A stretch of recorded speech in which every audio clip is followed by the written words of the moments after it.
Hello traders, investors and friends, आप सभी का स्वागत है हमारे डे 4 में। डे 4 का मतलब फोर्थ स्टॉक जो हम मैप करने जा रहे हैं। हम कर रहे हैं 50 स्टॉक्स में इन्वेस्ट, और एक स्टॉक्स में हर हर स्टॉक में एक्चुअली हमारी जो इन्वेस्टमेंट जाएगी वो 5000 जाएगी। तो आप देख सकते हैं कि हम 2.5 लाख रुपीज़ इन्वेस्ट करने वाले हैं। इन्वेस्टमेंट तो एक चीज़ है, पर क्या हम इस 2.5 लाख से 1.25 सीआर की जर्नी कैसे तय करेंगे? हमारा टारगेट है कि हम इस पर्टिकुलर अमाउंट को जो हमने डिप्लॉय किया है, सबसे पहले इसको हम फैच आउट करें, यानी ज़ीरो इन्वेस्टमेंट। एंड स्टिल हमारा जो टारगेट रहेगा वो 1.25 सीआर ही रहेगा। तो विद टाइम हम तब तक इन्वेस्ट करते रहेंगे जब तक हमारा ये 2.5 लाख रुपीज़ वापस हमारे पास वापस नहीं आ जाता। देखो, मैंने ये चीज़ आपको बताई है कि मार्केट में क्यों होल्ड नहीं कर पाते। क्यों? क्योंकि हमारा अपना खुद का फंड उसमें लगा हुआ है। जब आपका अपना फंड नहीं लगा होगा तो आप इन्फिनिटी टाइम तक होल्ड कर सकते हो। जिन लोगों ने 25 साल, 30 साल, 50 साल स्टॉक्स को होल्ड किया है, अपनी नेक्स्ट जनरेशन को पास किया है, वो आपको ये तो बताते हैं कि होल्ड करिए, लॉन्ग टर्म इन्वेस्टमेंट करिए। बहुत अच्छी बात है, ज़रूर करनी चाहिए। बट क्या वो अपनी ही कैपिटल को उसमें इन्वेस्ट करके छोड़ देते हैं? The answer is absolutely no, क्योंकि इतना पेशेंस इंसान में होता ही नहीं है। ह्यूमन की एक जो साइकोलॉजी है ना, दैट इज़ ह्यूमन साइकोलॉजी। अगर हम बोलें कि आप साइकोलॉजी करेक्ट करो, आपने ये वर्ड सुना होगा कि ट्रेडिंग साइकोलॉजी, इसको आप ट्रेडिंग साइकोलॉजी बोलो, पर मैं इसको बोलता हूँ ह्यूमन साइकोलॉजी। और ह्यूमन साइकोलॉजी के अकॉर्डिंगली उसमें पेशेंस होता ही नहीं है। एक लिमिटेड पेशेंस को आप पेशेंस बोलते हो, ठीक है, पर उसका एक तरीका भी तो होता होगा कि मेरे को ये पेमेंट तक पहुंचना है, मुझे इस फंड को डेवलप करना है, तो क्या उसमें मैं पैनिक क्यों होता हूँ? क्योंकि मेरा पैसा लगा हुआ है। जिस दिन आप इस कैपिटल को आउट कर लोगे, आप हमेशा ये सोचोगे कि ये 1.25 क्या, मैं तो इसे 5 सीआर तक भी होल्ड करने के लिए तैयार हूँ। इसके बीच में आपके बोनस जो शेयर्स के होते हैं या डिविडेंड, ये सब तो मैं गिन ही नहीं रहा। मैं तो आपको प्योर बोल रहा हूँ कि ये तो part of the passive income हो ही जाएगा आपका आने वाले टाइम में। मैंने इन सब चीज़ों को तो अभी इग्नोर ही किया हुआ है। मैं आपसे बात कर रहा हूँ, इसकी स्टॉक्स की वैल्यूएशन विद टाइम बढ़ती ही है। अगर कोई आपने अच्छी कंपनीज़ में इन्वेस्ट किया है और आपने सही जगह पर इन्वेस्ट किया है, सही जोन पर इन्वेस्ट किया है, जो कि मैंने देखो यहाँ लिखा हुआ है जोन, आपको जोन पता होने चाहिए। इस पूरी सीरीज़ में आपको मिलेगा क्या?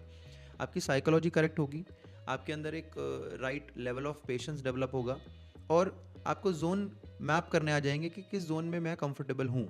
ठीक है, लेवल्स इस जगह पर हम नहीं दे रहे हैं, क्योंकि एजुकेशन पर्पस के लिए ये पूरी सीरीज़ डेवलप करी गई है। पर एटलीस्ट आपको जोन तो पता होगा ना कि मैं यहाँ हूँ, इसके नीचे अगर स्टॉक जा रहा है तो मैं यहाँ पे आराम से बैठूंगा, मैं घबराऊंगा नहीं, मुझे फियर नहीं होगा। और ग्रीड आपको होगी नहीं, क्योंकि आपको पता है आपका टारगेट सेट है, और कितना फंड आपने जो डाला है वो कितना है, वो ज़ीरो है। इनिशियली आप सीड फंडिंग कर रहे हो, पर उससे आप वो जो फ्रूट्स हैं वो वापस भी तो ले रहे हो। तो एक टाइम पे आके आपकी जो कैपिटल है वो आप जब वापस पूरी ले लोगे तो डेफिनेटली 1.25 सीआर तक आप इस 2.5 लाख रुपए को होल्ड करना चाहोगे। तो मैं चाहूँगा कि आप कमेंट बॉक्स में मुझे बताएं कि आपके पास भी कुछ ऐसे स्टॉक्स होंगे जिनके ऊपर आप रिव्यू लेना चाहते होंगे। बट फिलहाल मैं आपको बताता हूँ कि हम फोर्थ डे पर अपने फोर्थ स्टॉक की तरफ जा रहे हैं, और ये बहुत पावरफुल सीरीज़ होने वाली है, बने रहिए। सीधा हम चलते हैं स्टॉक की तरफ, दैट इज़ टाटा टेक्नोलॉजीज़। इसमें आप एक नोटिस करेंगे अगर इसका स्ट्रक्चर, तो मंथली टाइम फ्रेम पे आपको इस सामने समझ में आएगा कि जिस मंथ में ये आईपीओ लॉन्च हुआ था, उसी के नेक्स्ट महीने से इसके अंदर एक बियरिश पैटर्न या बियरिश स्ट्रक्चर क्रिएट हो गया, क्योंकि सेलर्स ने डोमिनेट करना स्टार्ट किया।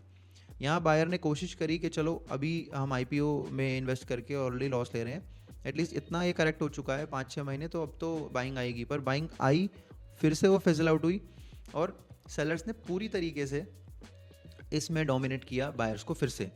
अब किसी ने नहीं सोचा था कि जो स्टॉक 1200 पे लॉन्च हुआ है, एक दिन उसकी वैल्यू 500 रुपये रह जाएगी, या ये अभी आप मान लीजिए इसका जो लोएस्ट है तो 508 रुपये, 510 रुपये के आसपास है।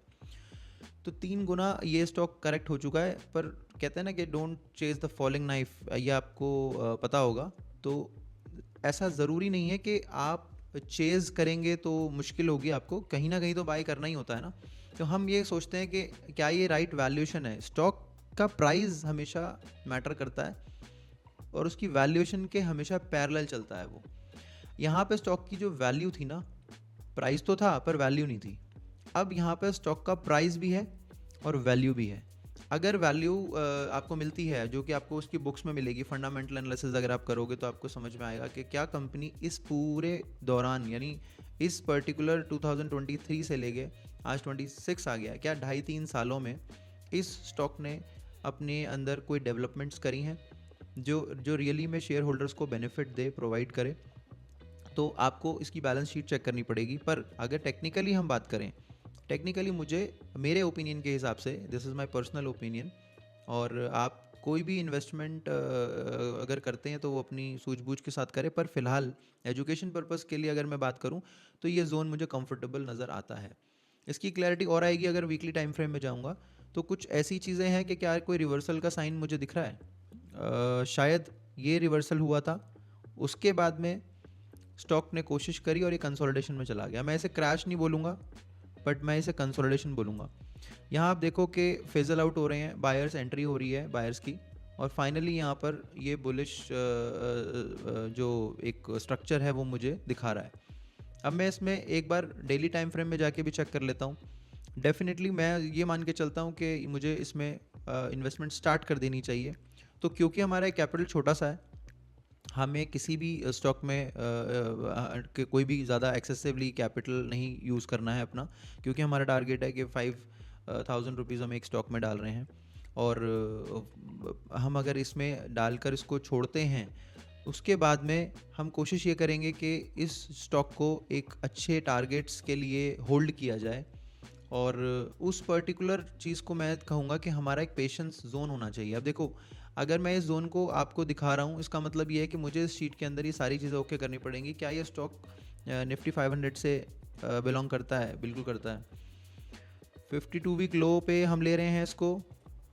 हाँ जी, बिल्कुल हमने अपना जोन मार्क किया हुआ है, वो 52 वीक लो में है।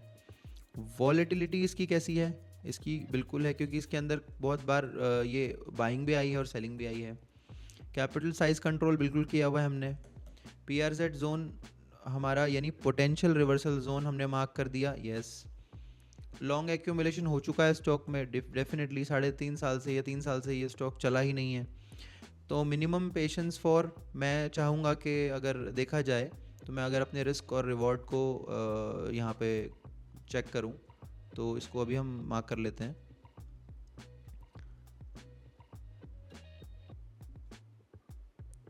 मुझे इसमें 20% की एक जगह दिखाई देती है।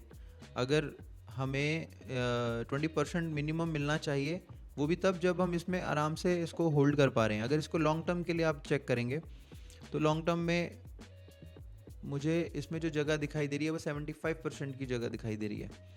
तो अब क्योंकि मैं एक लॉन्ग टर्म इन्वेस्टर हूँ और मुझे ये 10-20% की जो रिटर्न्स हैं, मुझे लगता है कि हम ट्रेडिंग कर रहे हैं, क्योंकि एक इन्वेस्टमेंट सीरीज़ है और हम चाहते हैं कि ट्रेडिंग करके कुछ फ़ायदा होता तो डेफिनेटली हम करते।